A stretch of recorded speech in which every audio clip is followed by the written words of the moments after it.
7वीं कक्षा में सभी भैया बहनों का हार्दिक स्वागत, अभिनंदन। हमने पिछले 5 कालांशों में भूगोल विषय के 2 पाठों का अध्ययन किया था। आज हम अपने सामाजिक विज्ञान की एक अन्य पुस्तक जो सामाजिक और राजनीतिक जीवन है उसके बारे में जानकारी प्राप्त करेंगे। जैसा कि इस पुस्तक के नाम से स्पष्ट है, सामाजिक एवं राजनीतिक जीवन।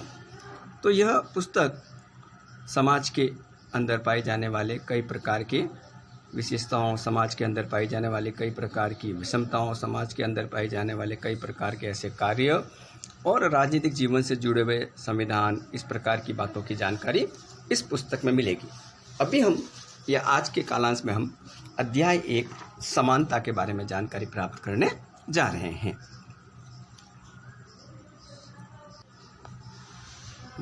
भारत एक लोकतांत्रिक देश है, ये हम सभी जानते हैं।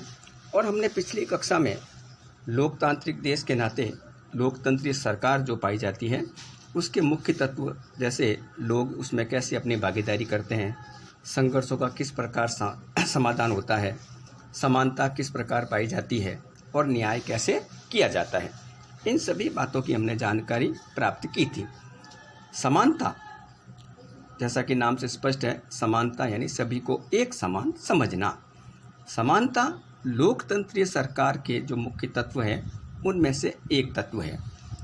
समानता लोकतंत्र की मुख्य विशेषता भी है और इसकी कार्यप्रणाली के सभी पहलुओं को प्रभावित करती है, क्योंकि जब समानता ही नहीं रहेगी तो वह लोकतंत्र कैसे कहलाएगा या उसे लोकतंत्र कैसे कहते हैं। इसलिए लोकतंत्र में समानता को विशेष महत्व दिया जाता है।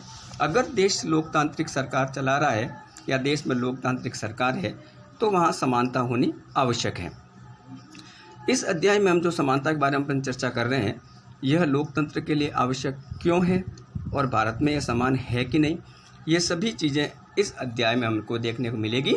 लेकिन इस अध्याय की शुरुआत करने से पहले या इस अध्याय को आगे बढ़ाने से पहले इस अध्याय में हम एक कहानी के माध्यम से जानकारी प्राप्त करते हैं कि इस कहानी में एक कांता के बारे में जानकारी दे रखी है।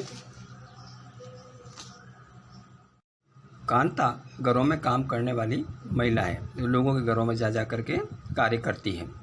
और इस कांता की कहानी में एक मताधिकार के दिन के बारे में जानकारी दे रखी है कि मताधिकार के समय सभी प्रकार के वर्गों के लोग, चाहे वो किसान, शिक्षक, व्यापारी, छात्र, घरेलू कामगार, गृहिणी, परामर्शदाता, सरकारी अधिकारी, मीडियाकर्मी, उद्योगपति, बेरोजगार, सभी लोग मत डालने के लिए एक ही पंक्ति में खड़े हैं। अर्थात मताधिकार में समानता के बारे में दर्शाया गया। साथ ही साथ में इस कहानी में यह भी कहा गया कि कांता मत देते समय अपने जिस जगह पर कार्य करती है, वह कार्य करने वाले जो मालिक है वो भी कांता के पीछे ही पंक्ति में खड़े हैं। उसके बाद कांता मत दे करके अपने घर में बीमार बच्चे की देखभाल करने जाती है और देखभाल करके उसे वापस काम भी संपादित करना है जा करके, तो वह बच्चे की देखभाल करके वापस काम करने जाती है और वहाँ पर काम करने के बाद एडवांस में पैसे लेने के लिए भी मालिक से आग्रह करती है और वापस शाम के समय अपने बच्चे के इलाज के लिए सरकारी अस्पताल में उसे ले जाती है।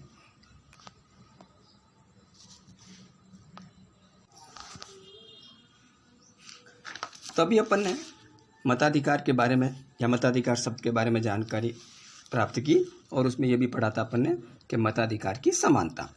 अब मताधिकार की समानता के आशय क्या है कि मत देने का जो अधिकार है उसमें सभी को समान समझा गया है। यानी कांता की जो अपन ने कहानी पढ़ी थी उसमें वोट की लाइन में सभी प्रकार के लोगों का खड़ा होना, चाहे वो किसी वर्ग का हो, किसी प्रकार के स्तर का हो, ठीक है।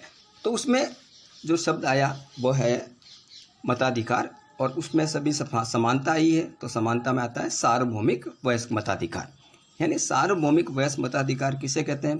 तो भारत एक कैसा देश है? लोकतांत्रिक देश है। और भारत के लोकतांत्रिक देश होने के नाते इसमें सभी को अपने अपने लोगों को अपने उम्र के हिसाब से, यानी उम्र के हिसाब से मतलब 18 वर्ष जैसे आयु अधिक हो, उनको अपने मत देने का अधिकार है। अब उस मत देने के अधिकार में उन लोगों का चाहे धर्म कोई भी हो, शिक्षा का स्तर कैसा भी हो, जाति कुछ भी हो, अमीर हो या गरीब हो, सभी को मत देने का अधिकार है और सभी के मत की कीमत समान होती है। अर्थात ऐसा नहीं है कि धनवान के मत की कीमत ज़्यादा और गरीब के मत की कीमत कम, सभी को एक ही तराजू में तोला जाता है, यानी सभी के मतों को एक ही तराजू में तोला जाता है। और कांता भी इसी प्रकार की स्तर की महिला है, तो वो वोट देने के लिए भी उत्सुक थी और वो ये जान के खुश होती है कि वह और उसके मालिक या अन्य सभी लोग जो इस पंक्ति में खड़े हैं वह सभी उसके बराबर है, क्योंकि उन सब के वोट और कांता का वोट एक जैसा ही वोट है, अर्थात उन दोनों के वोटों की कीमत में कोई अंतर नहीं है। तो इस प्रकार हमने 2-3 चीज़ों के बारे में इस कालांश में आज जानकारी प्राप्त की।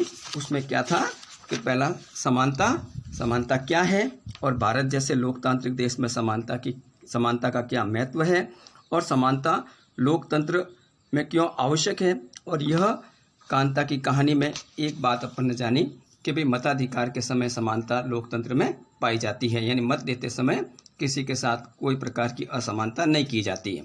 आगे की कक्षा में हम यह जानकारी प्राप्त करेंगे कि कांता जिससे समानता वोट देने में तो वो समान समझती है, लेकिन अन्य किन किन बातों में वो अपने आप को असामान्य समझती है या उसके साथ समानता नहीं की जाती है, या इसके अलावा अन्य प्रकार की और असमानताएं कैसे पाई जाती है, इसमें भी 2 कहानियों के माध्यम से हम जानकारी प्राप्त करेंगे।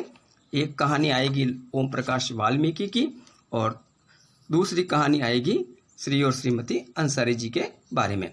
तो ये सभी बातों का अध्ययन हम अगले कालांश में करेंगे। तो आज के कालांश में 2 चीज़ों की जानकारी विशेषकर प्राप्त की। एक तो मताधिकार की समानता, या यूँ कहा जाए कि मताधिकार की समानता में सार्वभौमिक वयस्क मताधिकार